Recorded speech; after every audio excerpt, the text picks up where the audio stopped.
It started with a sound that wasn't supposed to exist. A low hum, deeper than thunder, rolled across the empty fields behind my farmhouse. It wasn't just something I heard. It vibrated inside my bones. My lights flickered once, twice, and then the whole place went black. I stepped outside with my flashlight, thinking it was just a power surge. But when I looked up, the night sky had a hole in it. A sphere of shimmering blue light hovered silently above the fields. It wasn't a drone, wasn't a plane. It was alive somehow, its surface rippling like liquid glass. My dog, Baxter, whimpered and hid behind me. And then the beam hit me. Everything around me froze. The air, the insects, even the sound of my heartbeat. The flashlight fell from my hand, tumbling endlessly in front of my eyes as I rose off the ground. I tried to scream, but the light swallowed the sound. When my vision cleared, I wasn't on Earth anymore. 2. The chamber of glass. The floor beneath me glowed faintly, like ice with fire inside it. Around me, translucent walls shifted between colors, reflecting my own distorted face. My head pounded. Then I saw her. First I thought she was human. She had the shape of a woman, tall, slender, with pale silver skin that shimmered faintly under the chamber's light. Her hair, if you could call it that, floated weightlessly around her head like strands of soft light. Her eyes were enormous, not black like the grays from science fiction stories, but a swirling mix of violet and gold. She was beautiful and terrifying. When she spoke, her words bypassed sound altogether. They arrived directly in my thoughts. You are awake. You are unharmed. Identify your origin. I tried to speak, but my throat was dry. Where am I? She tilted her head slightly, studying me. You are aboard vessel Kareth Vol, orbiting an uncharted system. You were retrieved from the surface of a biosphere designated E3125. It took me a moment to realize she meant Earth. I'm from Earth, I said slowly. I'm human. The moment the word human left my mouth, something changed in her face. Her glowing eyes widened, her body tensed, and she stepped back sharply. The light in the chamber flickered. Human, she repeated, almost whispering the word in my mind. Then, in a burst of fear so strong I felt it like static in the air, she turned and struck a crystalline panel. Alarms pulsed through the ship like heartbeats. Containment breach, she shouted, to herself or maybe to the ship. Decontaminate now. Breathe the panic. Before I could move, the walls of the chamber liquefied, folding inward. A transparent barrier snapped around me, and a wave of heat washed over my skin. It wasn't burning exactly, but I could feel something probing. Microscopic threads of energy sweeping through every pore, every cell. I shouted, pounding on the walls, but she wouldn't look at me. You can't be here, she murmured, almost to herself. Not you. Not your kind. When the barrier finally receded, I stumbled forward, gasping. Why are you doing this? Shouted. You're the one who brought me here. Her glowing eyes softened for a moment, guilt flickering behind them. We didn't know, she said quietly. We didn't believe your species still existed. What are you talking about? She hesitated, and I felt a ripple in the air, like the ship itself was listening. Then, in a low, private tone, she said, Humans are a contamination event. Your kind is forbidden in the known sectors. Any contact with biological humans requires immediate quarantine or erasure. Erasure. Destruction, she said simply. If Command discovers you're aboard, they'll sterilize this entire vessel. For the Forgotten War. Over the next few hours, or maybe days. Time was strange there. She told me fragments of the truth. Her name was Illyra. She was part of a species called the Veiltheri, an ancient civilization of explorers who mapped life across galaxies. Thousands of years ago they had found Earth, back when humans were still learning to walk upright.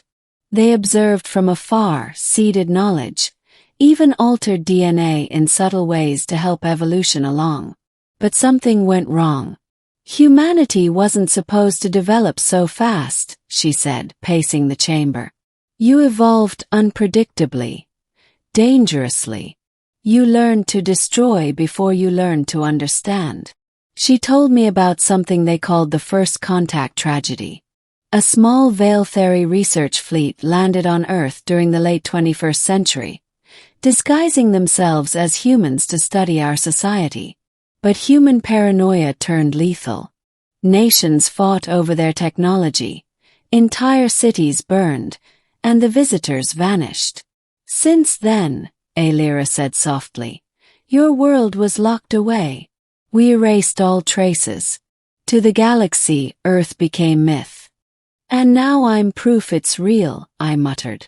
She nodded. And that's why you must not exist. 5. The escape. Alira should have turned me in.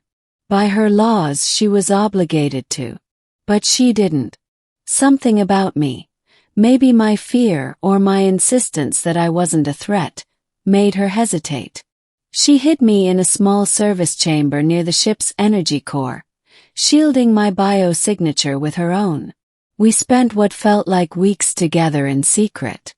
She would bring strange crystalline food that tasted like light itself, and I'd tell her stories about Earth, about oceans, forests, music, and laughter. Sometimes she'd listen quietly, eyes distant. Other times she'd ask questions in a whisper. What does it feel like to touch the ocean? Why do humans dream? Do you fear death? One night, if you could call it night in a ship without stars, I caught her studying me with something more than curiosity. You shouldn't exist, she said softly. And yet I'm glad you do. For a moment the air between us shimmered, and I swore I could feel her emotions. Warmth, confusion, something dangerously close to affection. Then came the knock. 6. The intruder. A harsh metallic voice echoed through the corridor outside. Commander Alira. Bioanomaly detected in your quadrant. Authorization requested for inspection. Her body stiffened.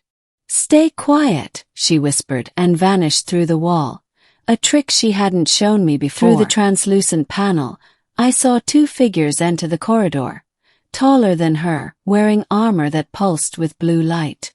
Their faces were hidden behind glass masks.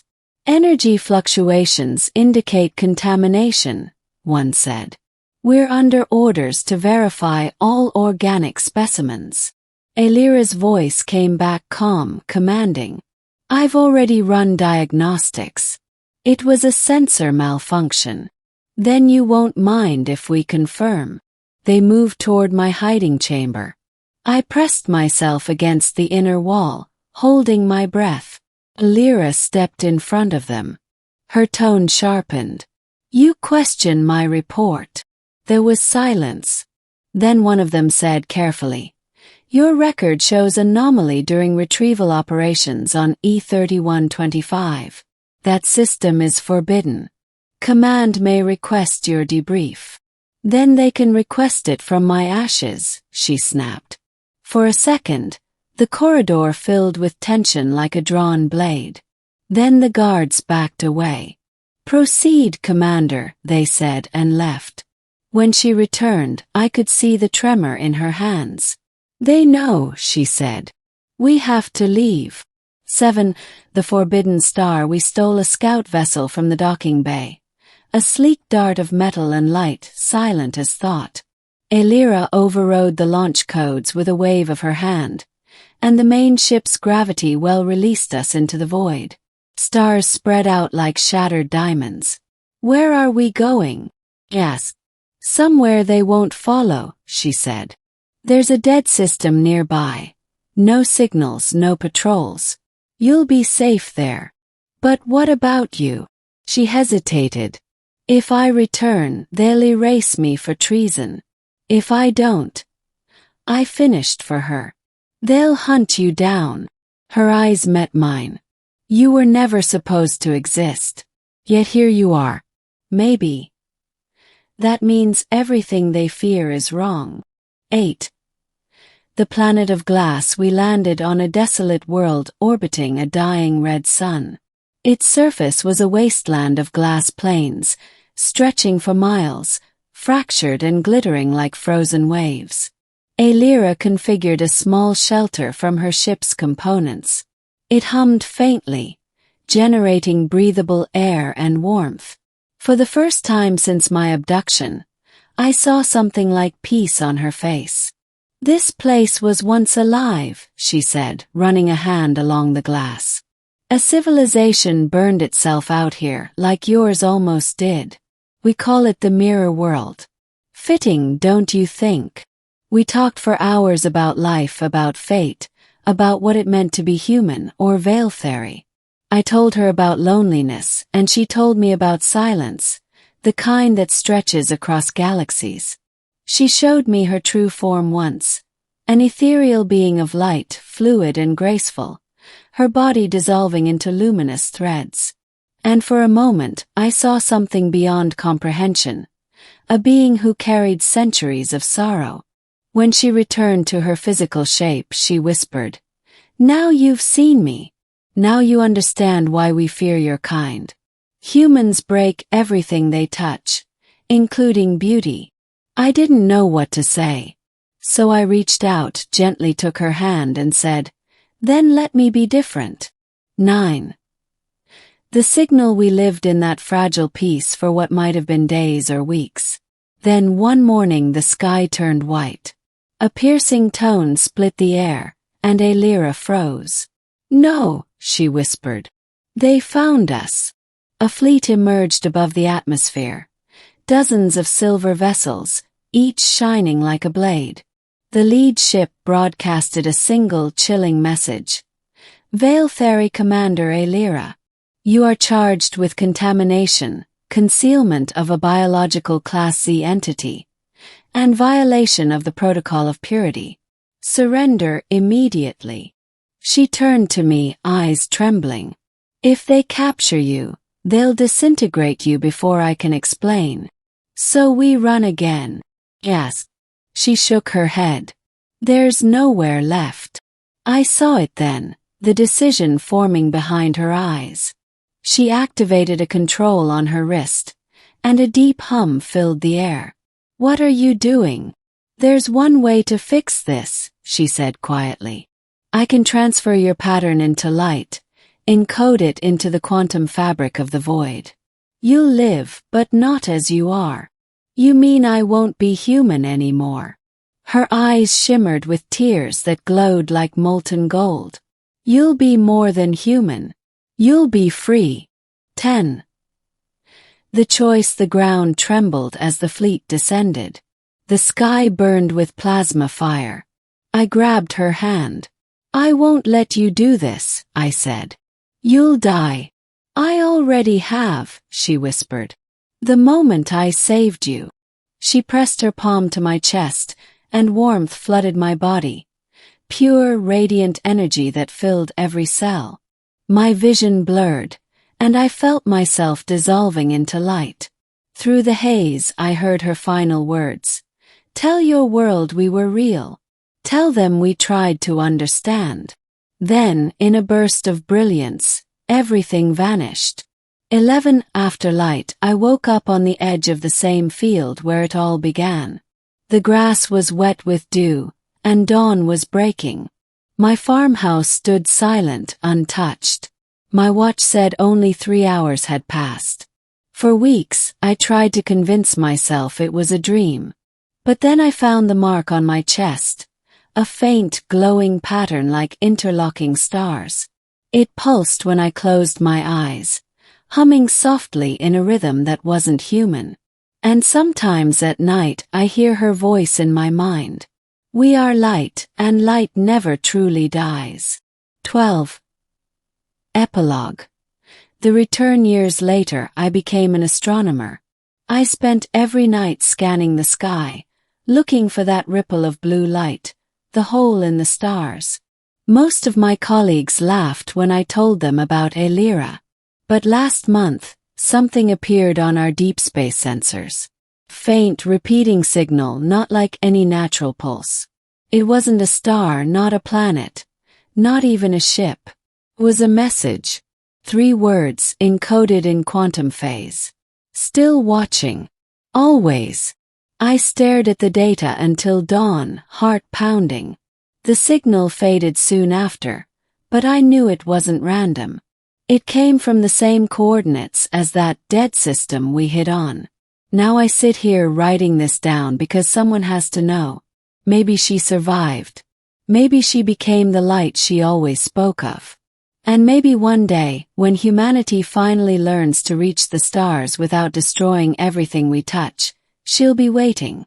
Because if there's one thing I learned that night, the night the alien woman panicked when she found out I was human, it's this: the universe doesn't fear us because we're weak. It fears us because we remind it of itself. And somewhere among those endless stars, Lyra still remembers the human who taught her that even monsters can love.